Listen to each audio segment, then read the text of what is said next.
नमस्कार। रीट के और सेकंड ग्रेड शिक्षक भर्ती के सभी छात्र छात्राओं को रामानंद क्लासेज में मैं रामानंद शर्मा हार्दिक अभिनंदन करता हूं। आज की वीडियो में हम शैशवावस्था से जुड़े महत्वपूर्ण प्रश्न जो आप तक ने आज तक की वीडियो में आपने जो बातें देखी उनसे निकलने वाले एग्जाम में पूछे गए महत्वपूर्ण प्रश्न, तो वीडियो में लगातार बने रहना है। सबसे पहला जो है मनोवैज्ञानिकों के कथन का प्रश्न बनता है। तो मनोवैज्ञानिकों के कथन से संबंधित पहला प्रश्न यह है कि सीखने का आदर्श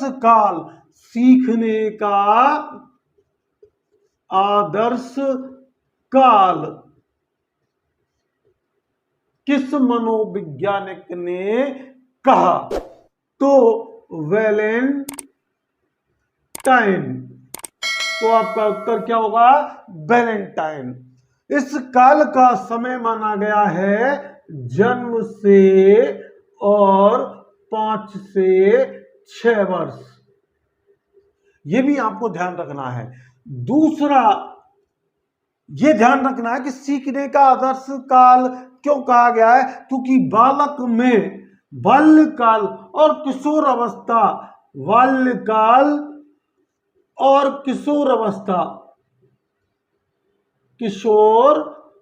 अवस्था में जितना विकास होता है एक बालक का, उससे तीव्र विकास इस काल में हो जाता है। दूसरा, श्रीमती हरलोक ने कहा था कि ये बालक के जीवन का खतरनाक काल और अपीली काल होता है। इसे खतरनाक व अपीली काल कहा गया है।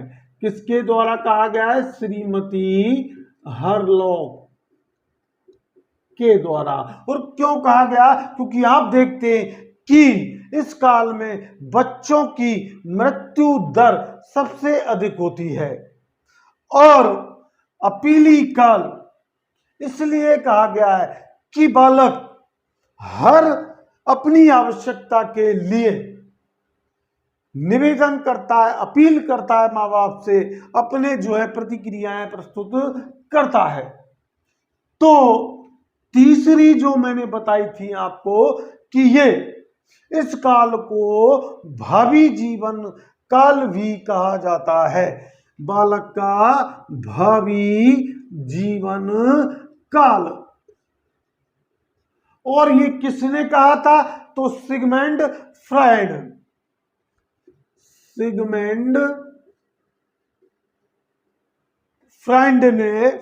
ने कहा था। और सिगमंड फ्रायड के अनुसार 4 से 5 वर्ष में बालक 4 से और 5 वर्ष में उतना विकास कर लेता है जितना कि वो अपने किशोर अवस्था तक में विकास करता है। उसका उतना विकास तो वो 4 से 5 वर्ष में कर लेता है। इसके बाद गुडलफ ने कहा था कि ये मानसिक विकास का काल है। मानसिक विकास का काल कहा गया इसको। तो सिगमंड फ्रायड ने ये कहा, सिगमंड फ्रायड ने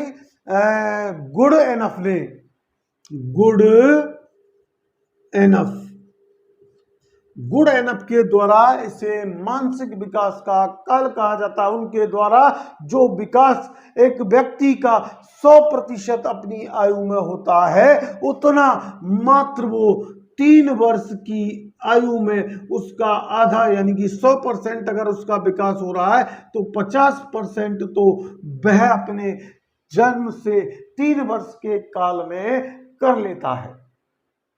अब देखिए, इससे जो और प्रश्न बनते हैं वो मनोवैज्ञानिकों के कथन के ये बनते हैं, इसके बाद उपनामों के ज्यादा बनते हैं। तो इसको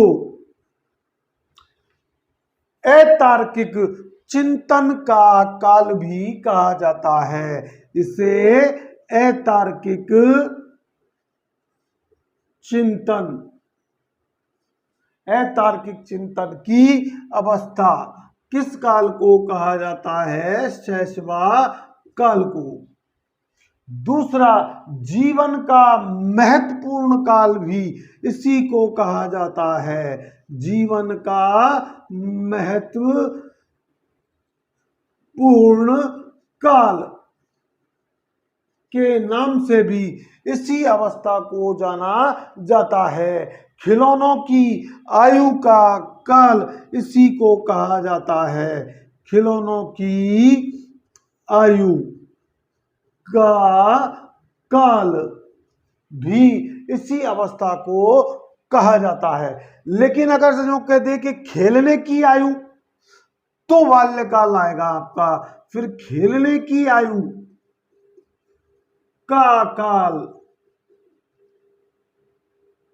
या खेलने का काल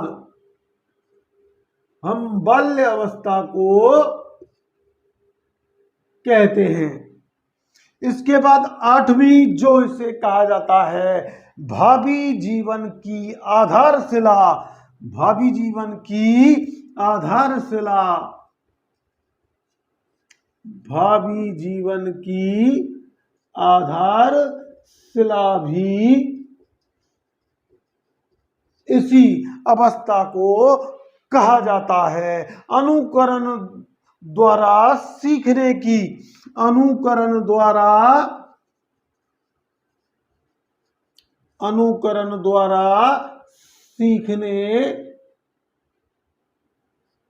सीखने की क्रिया का काल भी या की अवस्था किस काल को कहा जाता है? शैशवावस्था को। क्योंकि इसी अवस्था में बालक माँ बाप या अपने परिचितों द्वारा लिखे हुए कथन या अन्य जो उनकी हरकतें हैं उनकी नकल करने लग जाता है, उन्हीं का अनुकरण करने लगता है। संस्कार के निर्माण की अवस्था भी इस काल को कहा जाता है। अगर आपसे पूछ लिया जाए संस्कार के निर्माण की अवस्था, तो आपका शैशवा अवस्था उत्तर होगा। क्योंकि बच्चे का नामकरण और उसके सारे जो है संस्कारिक कार्य जो है इसी काल में किए जाते हैं। इसको जो है मन मौजों में विचरण का काल भी कहा जाता है। इसको क्या कहा जाता है? मन मौजों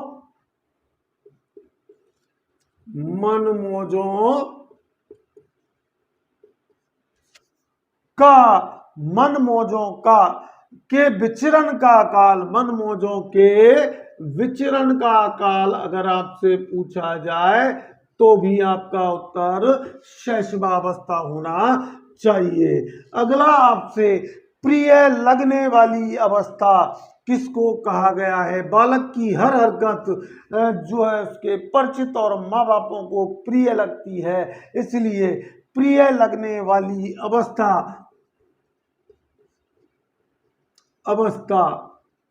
इसी काल को कहा जाता है। प्राथमिक विद्यालय की तैयारी की अवस्था, प्राथमिक विद्यालय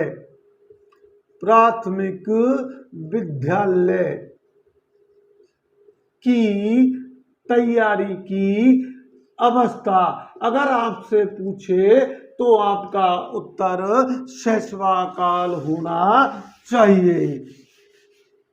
अगला आपसे वो भी कह सकता है क्षणिक संवेगों की अवस्था, क्षणिक संवेग की अवस्था तो शैशव काल ही होती है, क्योंकि बालक में क्षणिक रूप समय के लिए गुस्सा या मुस्कुराना या अनुक्रियाएं करने का जो है वो क्षणिक समय के लिए इसी काल में रहता है। समुचित सांवेगिक विकास की दृष्टि से स्वर्णिम काल भी इसे कहा जाता है।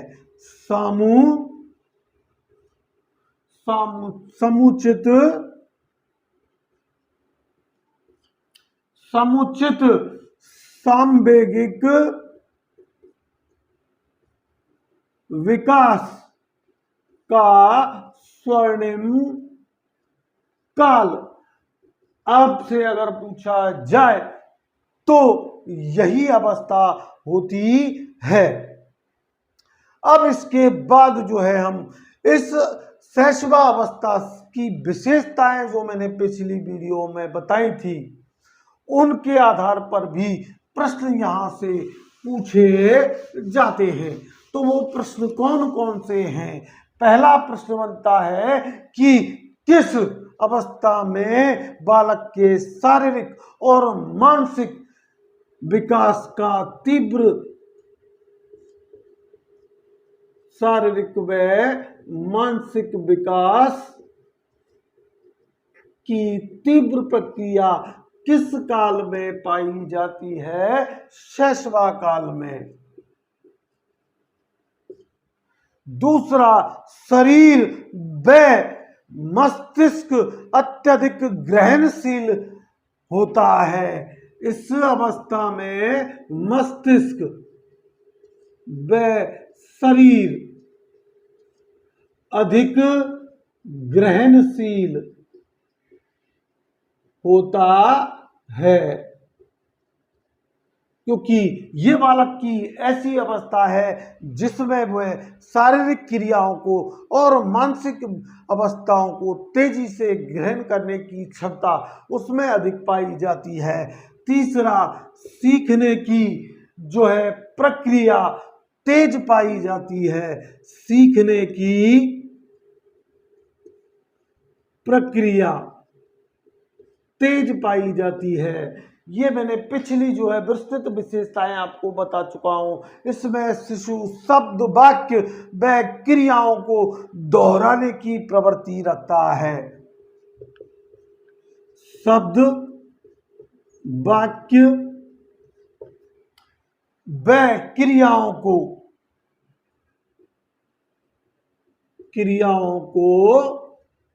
दोहराने की प्रवृत्ति रखता है।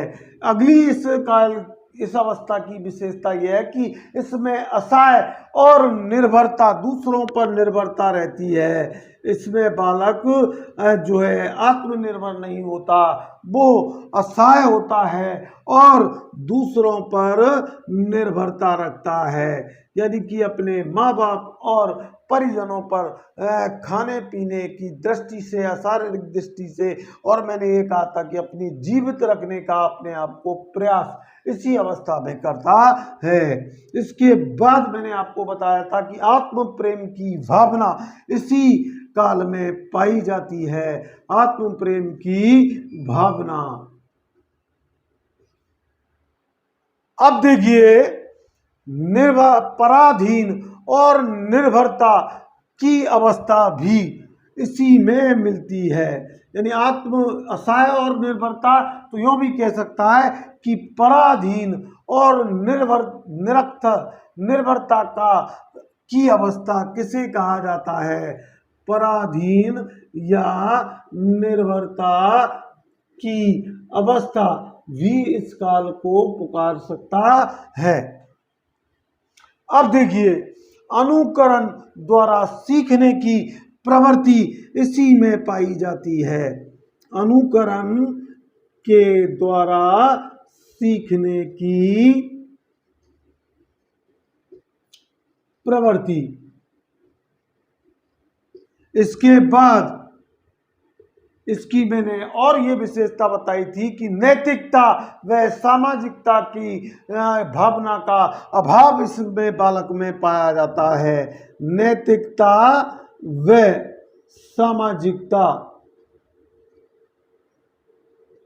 की भावना का अभाव अगर किसमें पाया जाता है तो वो आपकी शैशव अवस्था में ही पाया जाता है।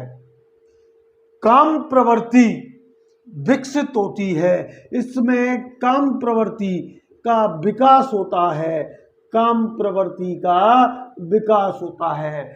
जैसा कि मैंने आपको कल वीडियो में बताया था कि बच्चा अपने स्तनपान करते समय अपने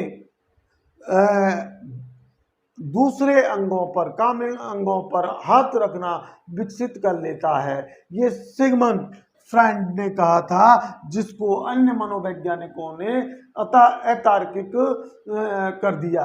अब देखिए, बोलने की अयोग्य अवस्था, अगर इसे मैं बोल नहीं पाता है तो बोलने की अयोग्य अवस्था अगर आपसे पूछे तो किस काल में पाई जाती है? शैशवा काल में। जन्म के समय उत्तेजना नामक संवेग पाया जाता है और 2 वर्ष बाद उसमें जो है प्रेम, क्रोध, भय और ईर्ष्या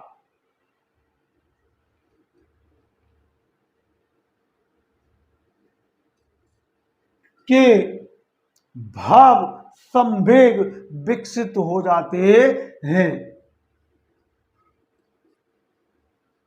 विकसित हो जाते हैं। अब देखिए, इसके बाद जो महत्वपूर्ण प्रश्न बनते हैं वो इस बालक के मस्तिष्क से संबंधित प्रश्न बनते हैं। तो मस्तिष्क का भार आज मैं आपको बता रहा हूं। मस्तिष्क का भार शैशवा अवस्था में जन्म के समय बालक के मस्तिष्क का भार जन्म के समय 300 ग्राम होता है और शैशवा अवस्था के अंत में, शैशवा अवस्था के अंत में ये भार 1 केजी 250 ग्राम हो जाता है। 1 केजी 250 ग्राम। इसके बाद लंबाई की बात करते हैं तो शैशवा अवस्था में बालक की लंबाई, अब यह बालक और बालिका 2 शब्द लिख रहा हूं मैं।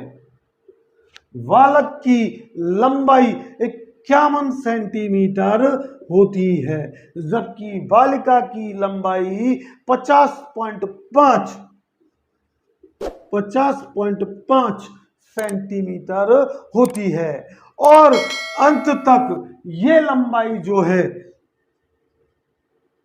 अंत तक ये लंबाई 108 सेंटीमीटर तक हो जाती है।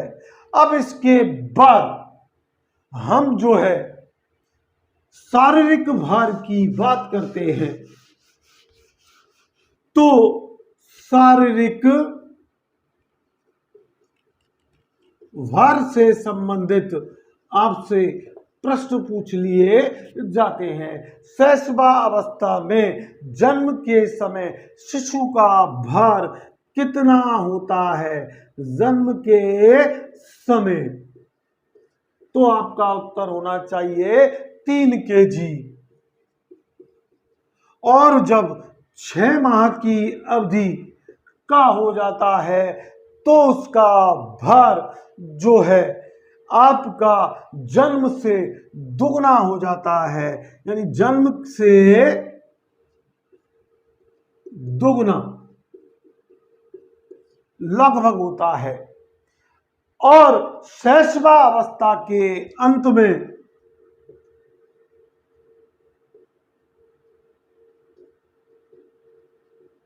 शिशु का भार जो है वो 16 किलोग्राम तक होता है। अब शैशवावस्था में हम हड्डियों की बात करते हैं। शैशवावस्था में हड्डियों की संख्या, शैशवावस्था में हड्डियों की संख्या 270 होती है। कितनी होती है? 270। अब हम उसके दांतों की बात करते हैं।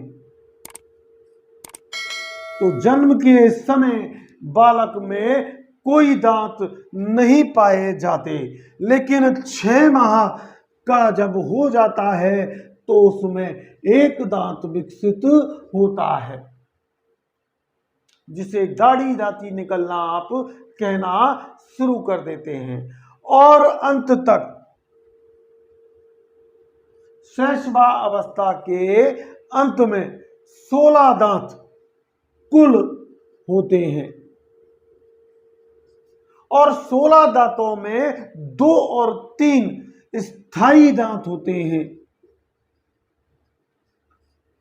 जबकि 13 या 14 अस्थायी दांत। शैशवावस्था में क्रियाओं के आधार पर भी आपसे प्रश्न पूछे जाते हैं। तो 4 माह के अगर बालक की क्रियाएं पूछे तो सहारा लेकर बैठने लग जाता है और 7 माह में वो सहारे के बिना बैठना शुरू कर देता है, जबकि 14 माह में अगर आपसे पूछा जाए बालक की क्रिया तो वो पहले 10 माह की देख लेते हैं। 10 माह में यदि आपसे पूछा जाए तो वो घुटनों के बल चलने लगता है, जिसे आप घुटनिया चलना कहते हैं। और 14 माह का बालक जो है वो खड़ा रहना शुरू कर देता है, जबकि आपका 15 माह का बालक पैरों से चलना शुरू कर देता है। अब मानसिक विकास की स्थितियां देखेंगे। तो मानसिक विकास की स्थितियों के भी हमसे प्रश्न पूछे जाते हैं कि 1 माह में बालक की मानसिक स्थिति क्या होती है। 1 माह में के बालक में मानसिक स्थिति अगर आपसे पूछे तो आपको वो भूख और प्यास को जो है व्यक्त करने के लिए रोने और चीखने चिल्लाने लगता है। भूख प्यास को व्यक्त करने के लिए मानसिक रूप से चीखने व रोने की क्रिया करना शुरू कर देता है। 2 माह का जब बालक हो जाता है तो मानसिक रूप से वो ध्वनि के प्रति प्रतिक्रियाएं करने लगता है।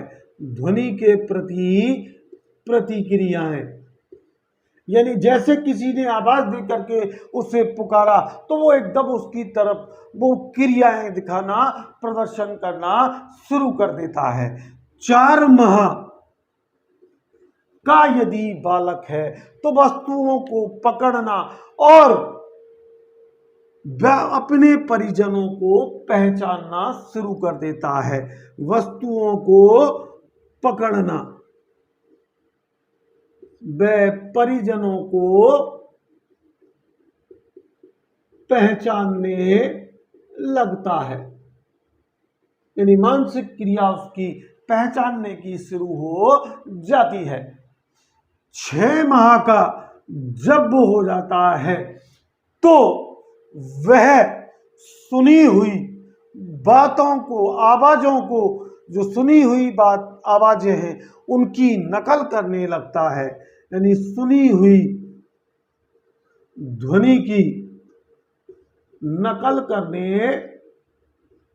लगता है। इसके बाद 8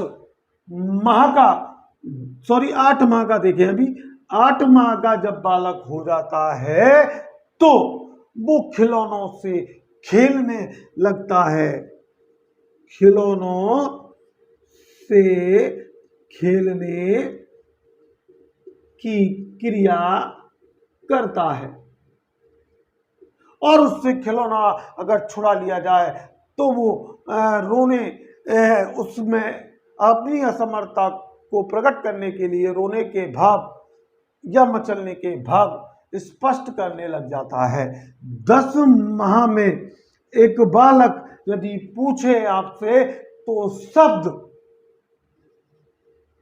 शब्द निर्माण करने लग जाता है, शब्द बोलने लग जाता है। ये शब्द माँ, बा, पा, ये मैं पहली वीडियो में बता चुका हूं। पा, बा, माँ, दा हो सकते हैं। और 14 माह में वह सार्थक शब्दों का प्रयोग करने लग जाता है,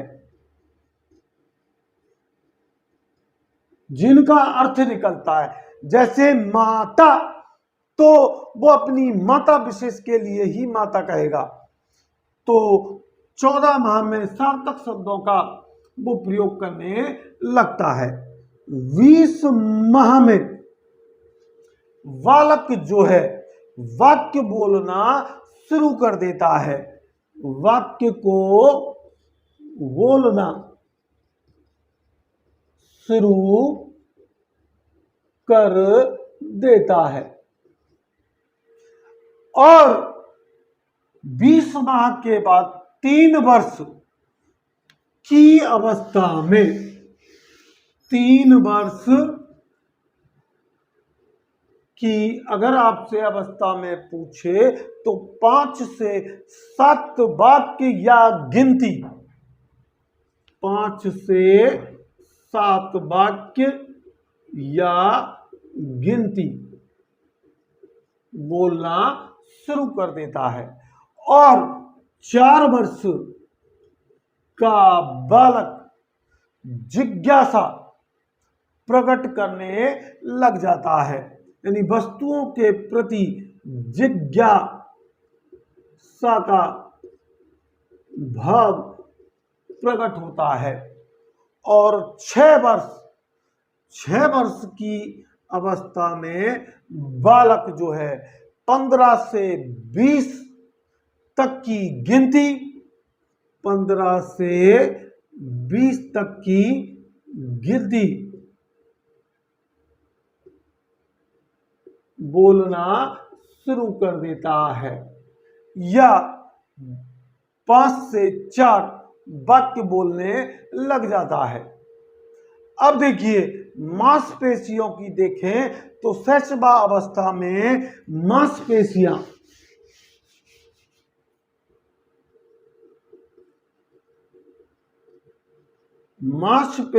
जो हैं वो 23 से 25% तक विकसित हो जाती हैं, 23 से 25% तक विकसित हो जाती हैं। और हृदय की धड़कन अगर पूछे, हृदय की धड़कन